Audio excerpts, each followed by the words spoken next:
Hello friends, કેમ છો? બધા મજામાં છો? સ્વાગત છે તમારું અમારી ચેનલ અશુભ સાવરમાં. આજે આપણે બનાવવાના છે તે છે આપણે એક નવો નાસ્તો બનાવવાનો છે. તે આપણે રવામાંથી બનાવવાનો છે. તે કઈ રીતના બનાવો તે હું તમને બતાવું. જેથી કરીને તમે બ્લોગમાં કન્ટિન્યુ રહેશો અને નવા હોય તો અમારી ચેનલ સબસ્ક્રાઈબ કરી દેશો, લાઇક કરી દેશો અને કોમેન્ટમાં બતાવજો તમને આ વિડીયો કેવો લાગે છે તે. અને આ નાસ્તો છે તમે બાળકોને પણ તમે નાસ્તા બોક્સમાં ભરી શકો છો. અને આ નાસ્તો છે 15 મિનિટમાં બની જાય તેવો આપણો નાસ્તો છે તે બને છે. જેથી કરીને તમે આ ચોક્કસ ટ્રાય કરજો અને અમારી ચેનલ સબસ્ક્રાઈબ કરી દેજો નવા હોય તો, અને કોમેન્ટમાં બતાવજો તમને આ વિડીયો કેવો લાગે છે તે.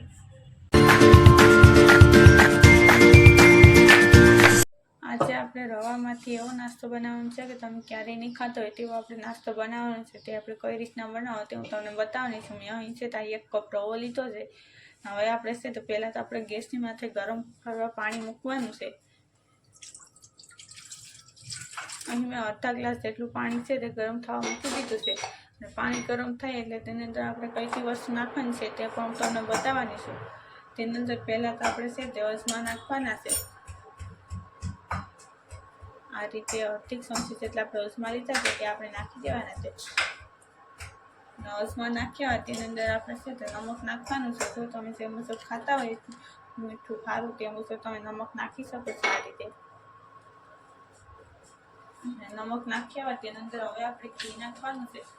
કેમ કે જો આપણે તેલ નાખીએ તો પણ ચાલે, પણ તેલના કારણે ઘીનો વધારે ટેસ્ટ આવે છે. એટલા માટે થઈને આપણે તેમાં ઘી નાખવું જોઈએ. અહીં હું છે તે ઘી નાખી દઉં છું. 1 ચમચી જેટલું મેં અહીં છે તે ઘી નાખી દીધું છે. હવે તેને સારી રીતના મિક્સ થવા દઈએ.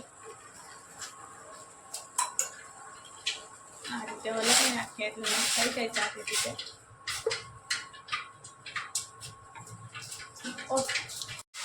હવે આપણું પાણી છે તે ગરમ થઈ ગયું છે. એના ગેસની ફ્લેમ છે આપણે પહેલાં તો સ્લો કરી દેવાની છે. ગેસની ફ્લેમ સ્લો કર્યા બાદ તેની અંદર આપણે છે તે સૂજી રવો લીધો છે તે નાખતો જવાનો છે. તો કોઈ કાંઈ નથી નાખી દેવાનો, થોડા કરતા નાખવાનો છે. જેથી કરીને તે સારી રીતે મિક્સ થઈ જાય. એટલા માટે છે ને તમે આ જ રીતના કરશો જેથી કરીને છે તે સારી રીતે છે આપણો પરફેક્ટ રીતે છે તે મિક્સ થાય. એટલા માટે તેને એક સાથે નથી નાખી દેવાનું. હવે તેને આપણે સારી રીતે મિક્સ કરી લેવાનું છે. હવે તમે જોઈ શકો છો કે આપણો લોટ છે રવો છે તે સારી રીતના પાણીમાં ભરી ગયો છે. અને જે રીતના આપણે લોટ બાંધીએ છીએ તે રીતના આપણે બંધાઈ ગયો છે. આ રીતે હવે આપણે છે તેને આપણે ગેસની ફ્લેમને બંધ કરી દેવાની છે. હવે તેને આપણે છે તે ઠંડો થવા દેવાનું છે. એને ઠંડો થાય ત્યાં સુધીમાં આપણે કઈ વસ્તુ કરવાની છે તે પણ હું તમને બતાવી દેવાની છે. હવે આપણે તેની અંદર પહેલાં તો આપણે તેલ મૂકી દેવાનું છે. આ રીતે 1 થી 1.5 ચમચી જેટલું આપણે તેલ નાખવાનું છે. હવે તેલ નાખ્યા બાદ ગેસની ફ્લેમને આપણે ચાલુ કરી દેવાની છે. તેલ થાય એટલે તેની અંદર આપણે પહેલાં તો જીરું નાખવાનું છે. 1 ચમચી જેટલું આપણે જીરું નાખી દઈએ. જીરું થાય એટલે તેની અંદર આપણે છે તે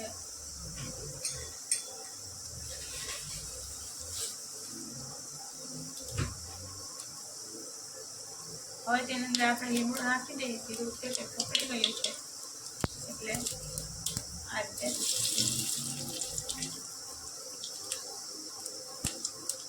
લીમડો નાખ્યા બાદ તેની અંદર આપણે છે તે હવે મરચાં નાખવાના છે. જે લીલા મરચાં છે તે કટ કરેલી લીધા છે.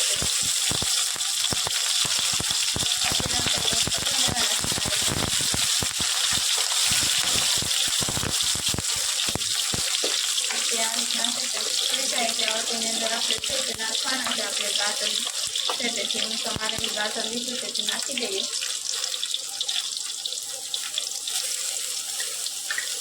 હવે તેને સારી રીતે મિક્સ કરી લઈએ. ગેસની ફ્લેમ છે આપણે સ્લો કરી દેવાની છે. સારી રીતે મિક્સ કરી દેવાનું છે. થોડી વારમાં આપણે તેને તળવા દેવાનું છે. જો તમે આ રીતના તમે નાખો તો પણ આને તેને કટ કરીને નાખો તો પણ આને ગાજરને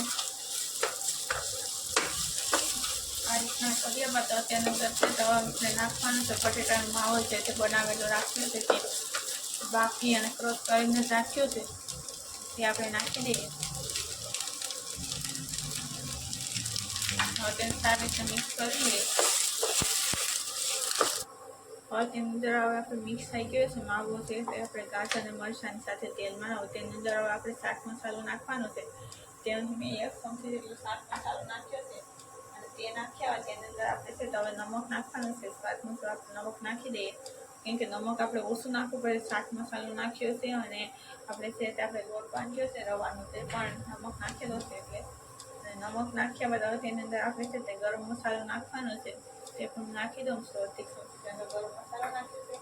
હવે આપણે તેની અંદર નાખવાનું છે તેથી આપણે લાલ મરચું નાખવાનું છે, તે પણ હું નાખી દઉં છું. અહીં છે તે લાલ મરચું નાખી દઉં છું. તે આપણે 1.5 ચમચી જેટલું આપણે છે તે લાલ મરચું નાખવાનું છે આ રીતે. હવે તેને સારી રીતના મિક્સ કરી લઈએ એટલે આપણું છે તે માવો છે તે પરફેક્ટ થઈ જાય. ગેસની ફ્લેમ છે તે આપણે થોડી વાર માટે ચાલુ રાખી પછી બંધ કરી દેવાની છે. આ રીતના મિક્સ કરી લઈએ મસાલામાં. તમે જોઈ શકો છો કે આપણો મસાલો છે તે મિક્સ થઈ ગયો છે સરખો. હવે આપણે છે તે ગેસની ફ્લેમને આપણે બંધ કરી દેવાની છે. તેની પહેલાં આપણે તેની અંદર આપણે લીંબુ નાખી દઈએ છીએ, જેથી કરીને છે તે આપણો મસાલો છે તે ખટ મીઠો બને એટલા માટે. હવે આપણે તેની અંદર છે તે લીંબુનો રસ નાખી દઈએ. અહીં મેં અડધા લીંબુનો રસ નાખી દીધો છે, તે નાખી દીધો છે. હવે તેને સારી રીતે મિક્સ કરી દેવાનું છે માવાની અંદર આ રીતે. મિક્સ કર્યા બાદ હવે ગેસની ફ્લેમ છે તે આપણે બંધ કરી દેવાની છે. બંધ કર્યા બાદ હવે તેની અંદર આપણે છે તે લીલા ધાણા પાકી છે તે નાખવાના છે. કે ગેસની ફ્લેમ બંધ કરીને નાખીએ તો છે તેનો ફ્લેવર વધારે આવે. આપણે લીલા ધાણા પાકી લીધા છે તે નાખી દઈએ. તો તેને આપણે સારી રીતે મિક્સ કરી લેવાના છે. મિક્સ કર્યા બાદ હવે તેને આપણે ઠંડુ થવા દેવાનું છે માવાને. આપણો લોટ છે તમે જોઈ શકો છો કે રવાનો લોટ આપણે છે તે આપણે બાંધીને રાખીએ તો તે ઠંડો થઈ ગયો છે. તો તેને આપણે મથી લઈએ પહેલાં તો 1 થી 2 વખત, જેથી કરીને છે તે સારી રીતના છે તે આપણો લોટ પરફેક્ટ થઈ જાય એટલા માટે થઈને આપણે મથી લેવાનો છે. અને લોટ પરફેક્ટ થાય એટલે ત્યાં સુધીમાં આપણે આ રીતના આપણે વારી લેવાનો છે લુવો, મોટી સાઈઝનો વારવો. હવે તેને આપણે છે તે આપણે વણવાની છે, આપણે જે રીતના આપણે રોટલી વણીએ છીએ તે રીતે.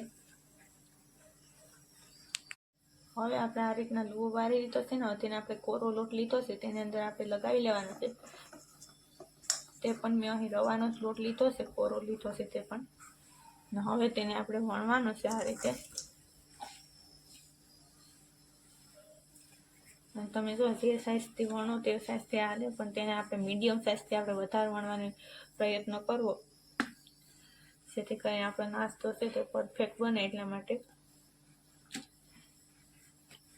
કેમ કે આ છે તે આપણે હવે તરવાના છે, તેને આપણે વધારે જે આપણે તરતા હોય તે રીતથી આપણે નથી તરવાના, તેને આપણે અલગ સ્ટીકથી જ આપણે તરવાના છે.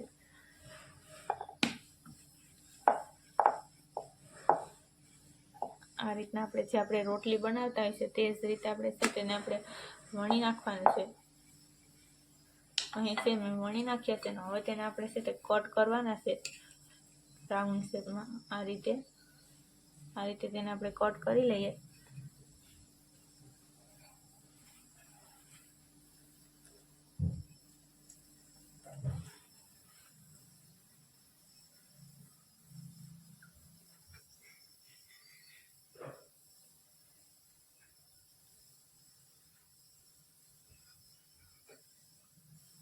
હવે આપણે છે તેને આપણે બહાર કાઢી લેવાનું છે, જે વધારાનું છે તે ભાગ રાઉન્ડ શેપ કરતાં વધ્યું છે તે.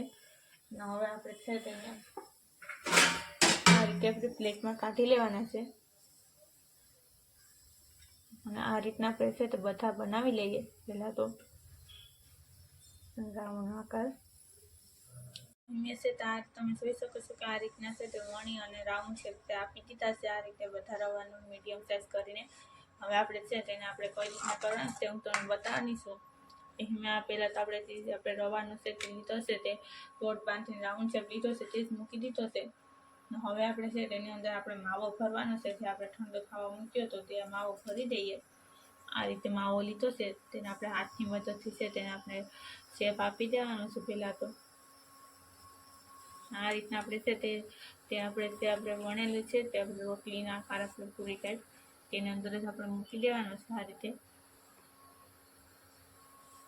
અને તે મૂક્યા બાદ તેની ઉપર આપણે ફરી પાછું આપણે છે ત્યાં મૂકી દેવાની છે જે આપણે વણેલું રાખેલી છે રોટલી છે.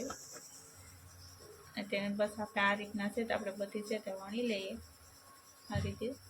જોતાં આપણે ખાવાનું મન થઈ જાય છે તેવું આપણે બને છે. આ રીતના બીજા પણ આપણે વણી લઈએ.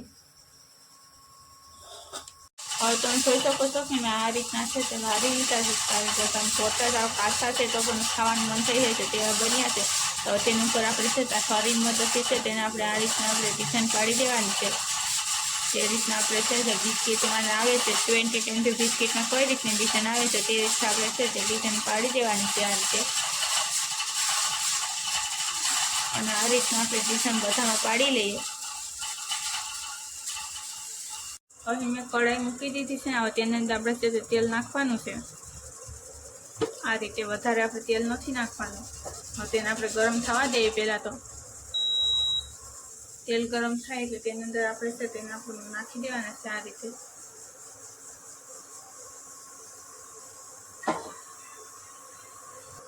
હવે આપણે તેની અંદર છે આપણે મૂકી દેવાના છે આ રીતના છે આપણે વારેલા છે.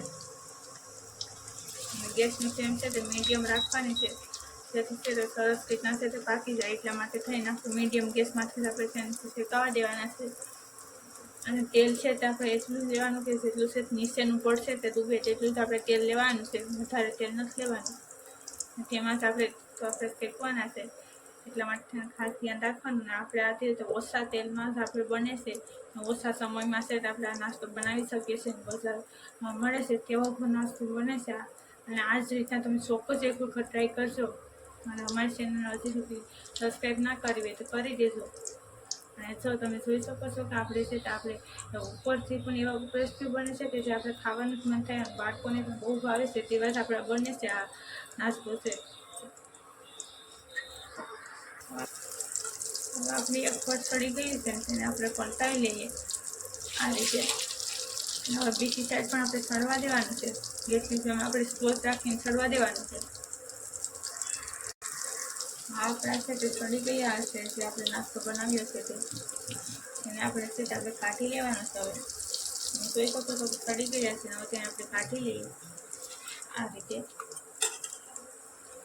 અને આ રીતના આપણે બીજા પણ છે આપણે તરી લેવાના છે. જોતાં ખાવાનું મન થઈ જાય છે તેવા જ આપણે બને છે. હવે તમે જોઈ શકો છો કે આપણો ગરમા ગરમ નાસ્તો છે તે બંને રેડી થઈ ગઈ છે. દહીં સાથે અને સોસ સાથે પણ તેને તમે સર્વ કરી શકો છો તેવો આપણો નાસ્તો છે તે બને છે. તેને આપણે બતાવી દઉં છું તમને કે અંદરથી કેવો બને છે તે. તમે જોઈ શકો છો કે અંદરથી પણ એકદમ પોસો જ બને છે કે જે આપણે વારંવાર છે તમે આને બનાવી શકો છો. અને આ રીતના તમે બનાવો છો એટલે છે તો આલુ પરોઠાને પણ તમે ભૂલી જાવશો તેવો આપણો છે તે નાસ્તો બને છે આ રીતના. ચોક્કસ તમે એક વખત ટ્રાય કરશો ને તેને તમે દહીં સાથે અથવા સોસ સાથે પણ તમે સર્વ કરી શકો છો. અને લીલી ચટણી સાથે પણ તમે સર્વ કરી શકો છો. અને આ રીતના તમે ફરી એક વખત ચોક્કસ ટ્રાય કરજો. અને અમારો વિડીયો કેવો લાગે છે તે અમને કોમેન્ટમાં બતાવશો. અને હજુ સુધી તમે અમારી ચેનલ સબસ્ક્રાઈબ ન કરી હોય તો કરી દેશો. બેલ આઇકન જરૂરથી ક્લિક કરી દેશો. અને આ રીતના તમે બનાવશો એટલે છે તો ઓછા સમયમાં અને ઓછા તેલમાં છે તો નાસ્તો બની જાય છે. અને તમે બાળકોને પણ તમે નાસ્તા બોક્સમાં પણ તમે દઈ શકો છો તેવો આપણો નાસ્તો બને છે.